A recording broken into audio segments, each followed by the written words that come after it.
You go first. You want me to go first? Yes, I want you to go first. Okay, I'm like so excited to I hear. have 6 kids and I've adopted 5 of them. What do you mean? Like everything, Oh, I'm God. covered, so I can't see what's happening. What's up, friends? We are back for another episode, and we decided we're going to do card things again because we liked it the last time. We each have kind of traumatic birth stories, and we haven't really shared it with each other. So we thought this would be a fun episode, and we want to get back to kind of getting to know each other and then you guys getting to know us. So probably for the rest of this series, we're going to be doing a lot more experiences and stories that we can kind of relate with you guys and you can get to know us a little bit better. So tell me, wait, this is about I want Gianni, you to go right? first. You want me to go first? Yes, I want you to go first. Okay, I'm like so excited to hear this. If you guys do not know, I have only birthed 1 child. I do have 6 kids and I've adopted 5 of them. So I only have 1 birth story and it just happens to be a traumatic one. And maybe it's because I was a little bit older, or maybe it's my body, I don't know. But I had him at 39, like a little less than 6 months before I turned 40. It's only 2 years ago. He's sleeping right now. And we brought him and we strapped him in so that he's safe. Baby Tazeo was born 2 weeks early on June 16th, 2022. And I was considered high risk because I was over 35? Or is it over 30? Over 35. Over 35, because he was born when I was 39. I had a good pregnancy. I did experience all the things. I had heartburn. I was super sick, exactly at 6 weeks, 2 days. I was throwing up multiple times a day. Every time I brushed my teeth, I threw up. I was constant. Every time I would brush my teeth, I had gagging fits. Yeah. Did you ever have that? Not with Gianni at all. No morning sickness. Oh my gosh, it was terrible. And I have nothing to compare it to because it was my only birth, So anyways, I was really, really sick. I was constantly gagging. Every time I passed by a drive-through, I would yak. Sorry, really? I know that's TMI. No, it's fine. I mean, we're all mothers here. I know, but I was big. I got really big with him. I'm going to insert some pictures of myself and you. Okay, do you have pictures? Okay, we're going to do that. So if you're listening to this, make sure you check out the YouTube video because, it's a little more interactive and we show, obviously our faces, but we show pictures and video clips as well. I'm going to put some, if we have some, of birth story of the birthday and everything. I was induced with Tazeo. So I went to my high risk appointment. I was born at 38 weeks. Okay. So at 38 weeks, I went to my high risk doctor and they took my blood pressure and it was really high. Now I didn't have any problems with it throughout the entire pregnancy. So they wanted to monitor me and it just kept getting high. And they said that it was a little bit of an emergency. They wanted to induce me right away. So they sent me home and made an appointment for me to go the next day at 9 p.m. to the hospital that we picked that was actually nearby. So my dad and my stepmother flew in to take care of the kids and we went there around 9 p.m. on the 15th. They hooked me up to the monitors right away and they started the Pitocin. They gave me something for pain that did not work. My contractions came on very strong. Inducing, now I've learned inducing is in a very intense labor because they're just putting drugs in you to, go into birth. So you just you're experiencing it all. So I was induced as soon as I got there around 9:30 p.m. and then I struggled all night long. All night long I struggled. And remember, this was my first baby. So I was experiencing everything for the first time and I was in so much pain. They kept checking me and I wasn't dilating. So I was just in pain for so long all night, all the way into the next day. They didn't give me an epidural until 3 p.m. the next day. Yeah. Is that weird? Yes. Is it? Well, I think sometimes you can ask for it early. Well, they wouldn't give it to me. Some people choose to wait. So, no, yeah, I wanted it, but they wouldn't give it to me until why? I wasn't dilating. Oh. I wasn't I needed to be 10 centimeters before they can give it to me. It's weird. They gave me mine before 10 centimeters, but then they had to give me something else for the emergency. They finally gave it to me and I was having some relief. But then when I was about to start pushing, my back pain was so bad that they had to press the button and give me more, you know, because my back, I was having a back labor. And now that I know that, is because I guess I have like a tilted uterus, which they never told me. And when he was trying to come out, he kept hitting my pelvic bone and the pain was terrible. So I pushed for 3.5 hours, like no break, constantly. They had to put like a bar there that I was bearing down on. Like now that I'm thinking about it, why didn't they put me in different positions? I was just on my back the whole time. Like I never got to, and maybe it was because I already had the epidural. Maybe, and they didn't think I was weak. Oh, that's right. Yeah. But I would have, I didn't want to wake him up. But I wish that I would have done, and maybe it was because I was induced, because I didn't go into natural labor. So I didn't get to try the ball. I didn't try to walk around. I had none of that because I was just being induced, you know. After 3.5 hours of pushing, he was just not really progressing much. And they're like, if he doesn't come out now, because his heart started to drop, if he doesn't come out now, they're going to do an emergency C-section. So I remember my husband just like push him out because he didn't want me to have a C-section. That scared him. He was scared. Like he didn't show it in the moment, but later on he told me like how scared he was seeing his wife go through that and how he was so scared of possibly losing me while losing the child. You know what I mean? I think it was a lot of fears for him because remember, this is our first birth, you know? So he said, babe, come on. He could start to see it. He's like, push him out. We don't want to have an emergency C-section. And that really gave me the power to like push him out.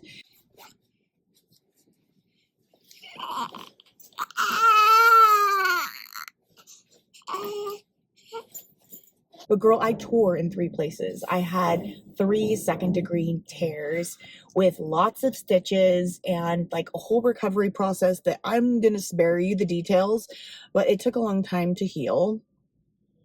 TMI, but no, that's so anyways, when I finally pushed him out and he had like a cone head a little bit, like I'll show you a picture. He had like this pointy cone head because of the pressure of me pushing for 3.5 hours. So about an hour and a half later, like it went to like his perfect head shape that it is now, but it was kind of scary at first. He came out, I was so exhausted that they said, do you want to hold him? And I said, no. I think I was just so emotional and exhausted. So they cleaned him up and my husband took a picture of him and blasted it to family members. And I told him not to do that. I said, please wait until, because I wanted to take a picture of the 3 of us and then announce it that he was here because no one knew his name. No one knew his name. No, the kids didn't know. My parents didn't know. Like, no, and his name's obviously very unique to Zao. Who came up with the name? He did. Okay. So we wanted something very unique and special, and Taz, T-A-Z, means gift from God. And then I wanted something with an O because I liked the way it sounded. It sounded kind of islander, like, so he thought of Tazeo. And I didn't like it at first. I was like, oh, I don't know. I love it. But I do too. I'm obsessed with it now. So exotic. No one has it. Tazeo, T-A-Z-E-O. But no one else had it and no one knew about it. So he blasted it right away. And luckily, I don't think he did the name. I don't think he did the name. They asked later and then we FaceTimed everyone and we told him his name. And we told the kids the name. I actually have a clip I'm going to play right here. Let's go to Sam. Let's go see.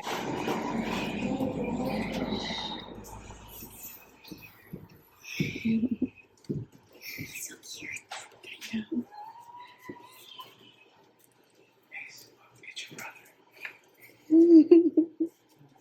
Meet your brother. His name is Tazeo. Tazeo? The kids the name when we brought him home. We said, this is Tazeo. This is your brother. Like, it was so special.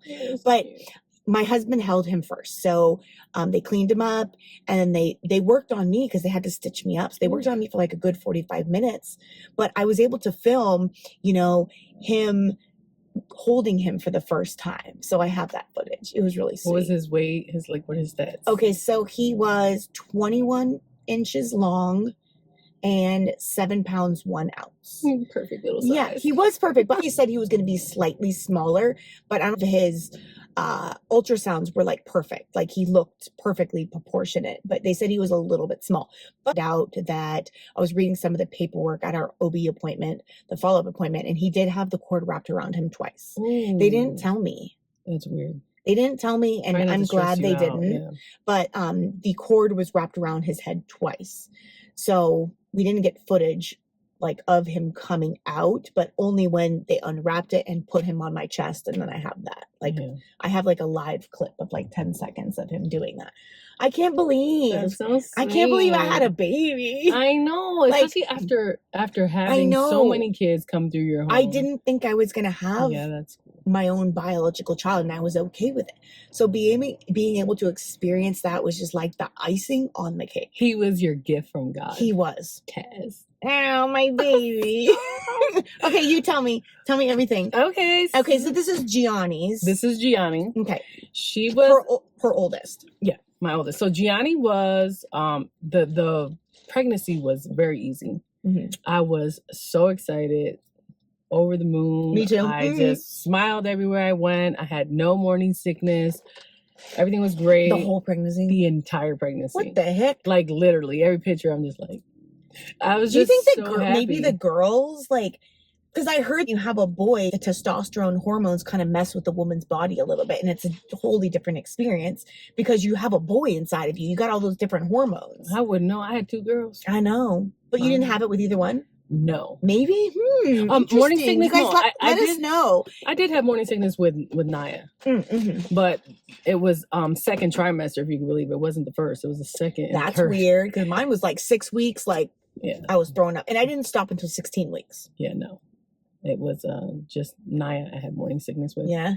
Yeah, so the pregnancy was great. Everything was good. I was kind of getting scolded every now and then because I wasn't gaining weight to their expectation every time I went. Were you eating a lot? Yes. I mean, my cravings were oranges and cereal and Spanish food, rice, beans, chicken. That's what I wanted to eat. That's good protein. Yeah, but I was drinking 2 gallons a week of milk. That was I had to have milk. Well, so then why weren't you gaining weight? I don't know. So I gained a total of 17 pounds with her. That is not fair. Which is not a lot, especially when you hear the rest of the story. So when I was 2 weeks late having her, right? Kept coming in. They're like, 42 weeks? Yeah, I was at 42 weeks. Wow, I'm surprised they let you go that long. Yeah. They were like, oh, nope, you're fine. You're not ready yet. Nope. They kept sending me back home. So then after that 2-week period, it was a week and a half, they scheduled me to come in and induce labor. It was a Tuesday. I went in early in the day. I had to wait for a bed. They were in bed. So you were induced too? I was induced also, yes. So then when I go in, after, a bed was made available, I went in, they induced labor. My mom was there, my sister. I want to say one of my really good friends was there. So we're in there just fooling around, laughing, acting crazy. And then the contractions started to hit and it was like, whew, right? Yeah. But it was still bearable. They're so painful. Yeah. I was going to try to go without an epidural. So I was just going and going. They were just constant. They just would not stop. But my sister, she was in there just making me laugh. It was just being crazy, right? So they kept coming in and checking me. So I was having an issue with the doctor, right? She was not the initial doctor that saw me. Mine either, but I was okay with it. Yeah, she was. This one was horrible because it's whoever's on call. So if your doctor's not on call, mine wasn't. Mine had to come in. It was that bad. This lady was literally irking my life. What was she doing? She was like a savage, when you come in and checks, when you come in and you want to check someone, she wasn't very. Or she wasn't. How do you say it's she was rough. She was quick with it, not.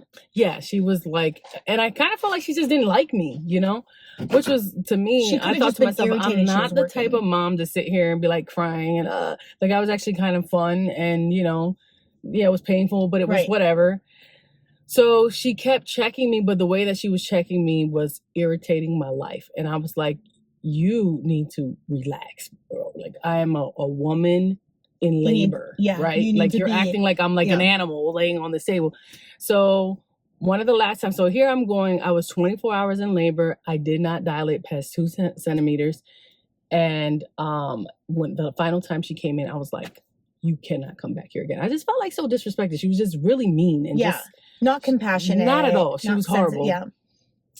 So I told her, I said, if this lady has to come back, we're not having a baby today. You told a nurse that or something? I told them all, including her. I said, I don't want you to touch me. I don't want you to look at me. Do not come back in this room. My mom was like, You heard her, right? So I'm like, you better get my doctor here, or I swear to you, we're not having this baby.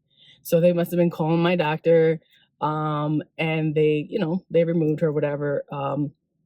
So what ended up happening was my mom, like, you have to like love moms, especially Islander moms. My mom's from Dominican Republic, and she's like touching my belly, and she's like, oh my God, I like that. And I'm like, what?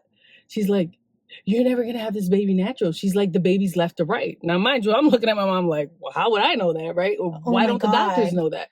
She was literally left to right. When she was checking you, she wasn't telling you if it was head down or anything? The lady? No. She was acting like it was like nothing was wrong. Oh. So my mom goes like this to me. She's feeling me from mind you, my mom had 5 kids. But they can turn the baby. Listen, girl, you're not turning Gianni. Oh.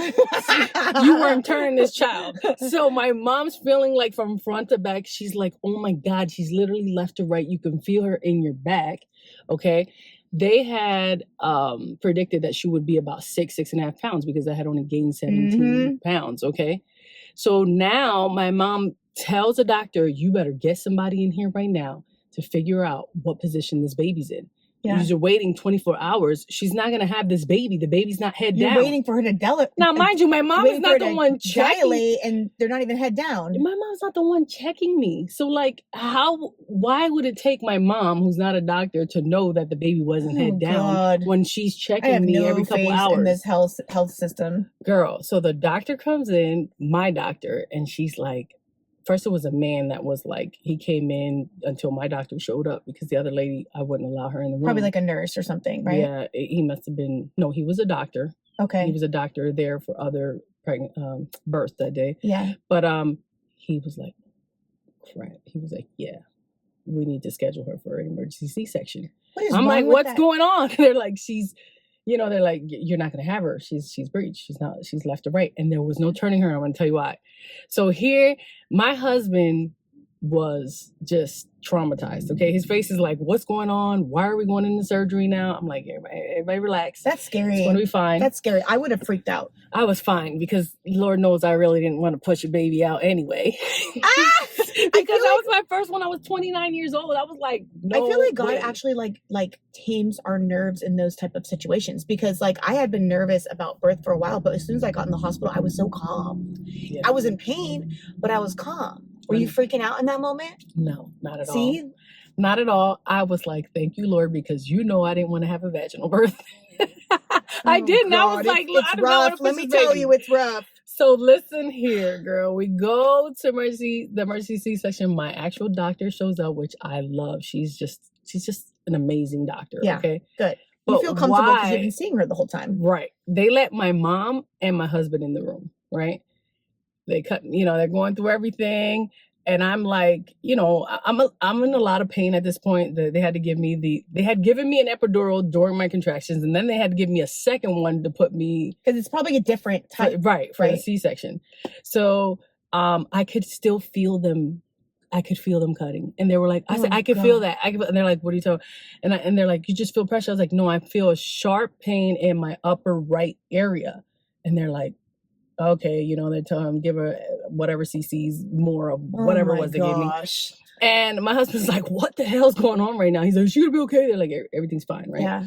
So all I hear is my doctor say, excuse my French, oh shit. She said it so loud that we got scared. We're thinking something is like, wrong. what is that? Did I just bleed out? So my husband's like, oh shit. Oh, what do you mean? Oh shit. Like everything, I'm covered, so I can't see what's happening.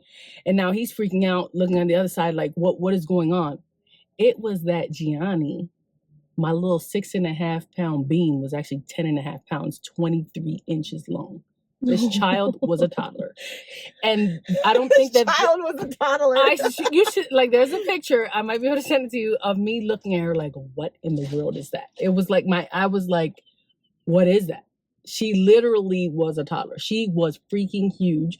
Even the doctor was freaked out by it. So everybody's like, don't touch her. My husband. Don't touch her. Yeah, my There's mom. Nothing wrong with her. She's just big. Well, they had to check for diabetes. They thought like there may be diabetes involved. But she wasn't just like big. She was girl, like, she was huge. Proportionate. But she was swollen. Like she was huge.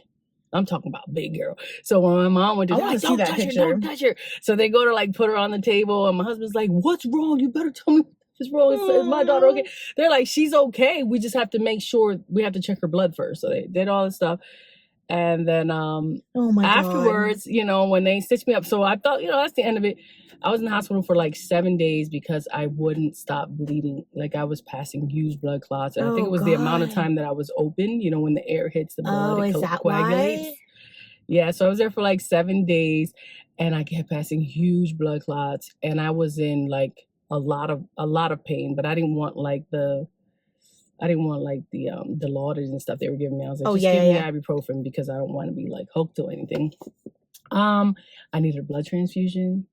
It was like, I feel like my body went into shock. It was the first birth, 29 years old. I think when you're younger, it's a lot easier to like bounce back from the pain and things. But you know, when I got out of there, I had like still a lot more health issues. Like I had issues where I was just falling asleep, like talking, and I just like fall asleep. That's scary. It was weird. I think it had to do with just the level of stress that my body went through. Yeah. But then after that, she was fine. I think it was about 1.5 years after having her that I stopped going through the sleep issues. I had thyroid issues. It was like it just threw my body out of whack. It's weird how like birth does that, because like I forgot to mention, like the whole purpose of this was to share our horror stories, right? I didn't even share my horror story. Like what the heck? I just like, girl, I was just talking like a girlfriend. I didn't even share my horror story. So my horror story part of it is the epidural did not get administered properly. And I had a lot of side effects that lasted like, I would say a good like 9 to 10 months after I had him. So right after I had him, I think the reason why I didn't hold him is I didn't feel stable. So when I was getting the epidural, I was in so much pain and had been going through the contractions for so long that I could not, they were so close together that I could not sit still. So while they were administering the epidural, like they were like, oh, you have to stay still. And I was scared as I couldn't stay still because I was going through contractions back to back. There was no downtime. So I'm like trying to do it. And I'm just like, please, Lord, do not let me go paralyzed because like I can't sit still. So they had to poke me twice. How painful was it? That was the most painful shot I ever got in my life. Actually, the epidural wasn't very I felt it, but it wasn't so painful. I was distracted by the contractions because the contractions hurt so bad that the epidural didn't hurt for me. So I had to stay still, but they had to take it out because I couldn't stay still, and they had to do it again. So what I think happened is because I was moving, I think the hole was bigger than it was supposed to be. So how it was explained to me after birth, so I couldn't hold my neck up. That's what I'm trying to say here. I couldn't hold my neck up without it being in pain. Like I physically could, like I had the strength to do it, but every time I would try to get up, you know, or hold my head up, like it would hurt so bad that I had to rest my neck. Oh my God. So this lasted for 7 days. So dazed and confused, I was out of it. And then we went home for a few days and we had to go back in the NICU for 3 more days because he had really bad jaundice. His levels were so high, for his bilirubin levels were so high that like the regular mat, the regular blue light mat or whatever wasn't good enough. So he had to go into the NICU. So he was in the NICU for like 3.5, 4 days after that. And I was going back and forth from the house. I couldn't stay with him. There wasn't a bed. So I was going back and forth, but every time I went, like I couldn't hold up my neck. I was in so much pain. I felt very guilty because I couldn't be with him every single second because I was in so much pain. So I would go home and rest and my husband would go. He was like a champ throughout this. And you know, my husband's Filipino. Okay. So like all the nurses in the NICU are Filipino. Oh, thank you, auntie. Thank you. You're like bringing him food. And I felt like they gave him such good treatment because they knew he was Filipino. And I know that's weird, but they're all like the Filipino aunties. Like it is what it is, you know? So he would like speak Tagalog to them. But I remember feeling really guilty that, you know, the type of mother I am. I'm very like involved. So not being like there 100% mentally with him, like kind of like weighed on me a little bit. You know what I mean? Because I wasn't my best and I felt guilty because I wanted to rest and lay down, but I also wanted to be with him. So I kind of struggled the first week of his life with knowing that, you know? So finally, I think it was like day 8 or day 9, like the effects of that bad epidural went away. So I didn't have any other effects except for like the neck issue. And they said it's because they think that the hole was bigger and air was going through it and it didn't close. So the hole from the epidural is supposed to close, like heal, and it didn't because like I don't know what it was.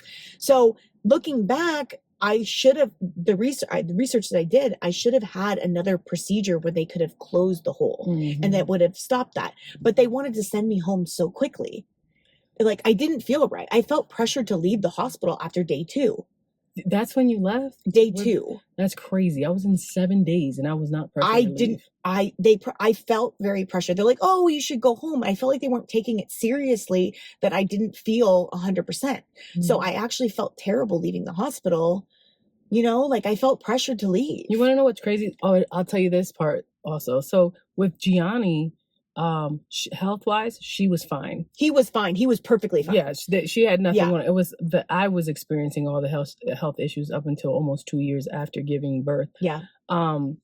But I'll tell you this story that I remember, and I remember just bawling my eyes out. When I went to see Gianni, they only took her one time from the room, and then I made them leave her with me because I was like, my mom. I think I let my mom do it. Oh, see, I wish my mom was there. I think my mom did it. But I'll tell you special. This. When I went to the room, when I went to the window to see her, there was this guy there. Wait, there was a you know, like when they put them where all the babies are. Really? We didn't have that experience. Yeah, there's a big window. Like you walk up to it. I didn't think they did that anymore. Yeah, I had no, that's how it was in Maryland. I had just had the C-section, but they were like, you know, I said, I want my baby. They're like, oh, we have to wait. We have to do this. I said, well, I'm going over there then. And they're like, you're going to, I said, yeah. They were like, well, it's okay to walk. You know, it's probably better. Really? So I walked over there. Walk right after you got Girl, stitched up? Yes. Not even in like a wheelchair? Nope. I walked myself right over there. And that's weird. Listen, I needed to see my child. And I'm going to tell you why it was like that because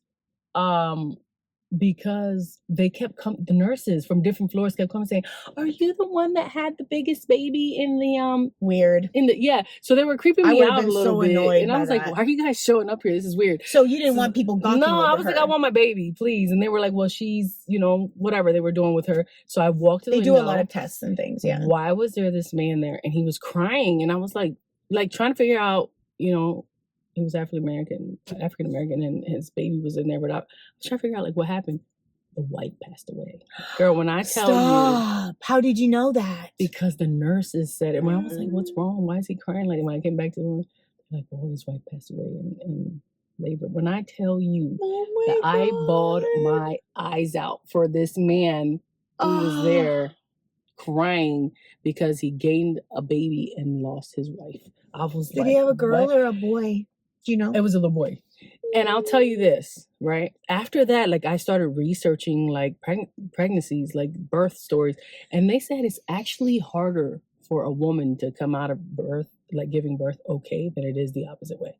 Like than it is for the baby? No, than it is for her to come out healthy. Like there is a huge chance of the woman dying during labor. And I didn't even know that. See, that's why my husband was so scared, because he had heard of he had known someone that the wife passed away during labor. I think that gave me depression right away. I was like, oh my God. And I just kept thinking about him going home, you know, not even being able to enjoy fully what it is to have a new baby because your wife is gone. Oh my God, girl, I tell you. I can't. I remember telling my husband, he was like, damn, thank God, you know, that didn't happen to you. But it was sad to know that. Isn't that crazy? That's so sad. That was another thing that happened. I was like, why is all this happening right now? But it was just the saddest thing, because here I just gave birth. Yeah. I'm going to see my baby. And you're struggling, like. Yeah, and there's a lot going on, but then there's someone else going through their own share of issues and something that. Do you wish you would have like I knew you learned what happened to his wife like after you went back to the room, but do you wish you would have known it, and would you have said something to him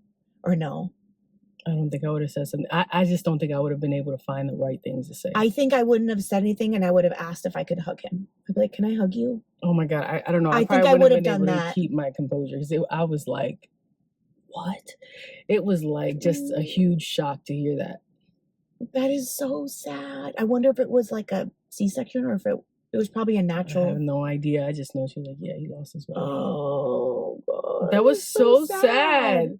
It was like really sad. It was just, you know, I think about it, like, I just can't imagine what that would be like going home and that's your situation. Whether I don't don't know even want my husband to go through that. Like, you know, no, that girl, we got some scary stories. I love birth stories. I love to hear them because it's just, they can go so different. My second child was totally different. So I know that they can be just from one spectrum to the next. Some could be like perfectly perfect, and some could be really traumatic, like extremely traumatic, where there's a loss of a life. But I'm glad we shared these stories because, you know, I don't know, it's interesting. We all have our own story of how our children came into the world.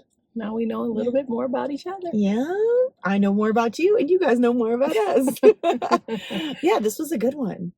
I can't wait to post this one. We need to share more stories. Yes. Let me know down below what other stories you guys want to hear from us, because we have a few ideas, but we'd rather do like what you guys want us to do. So let us know what stories you want to hear about us. And yeah, we'll see you in the next one. See you later. Bye, guys.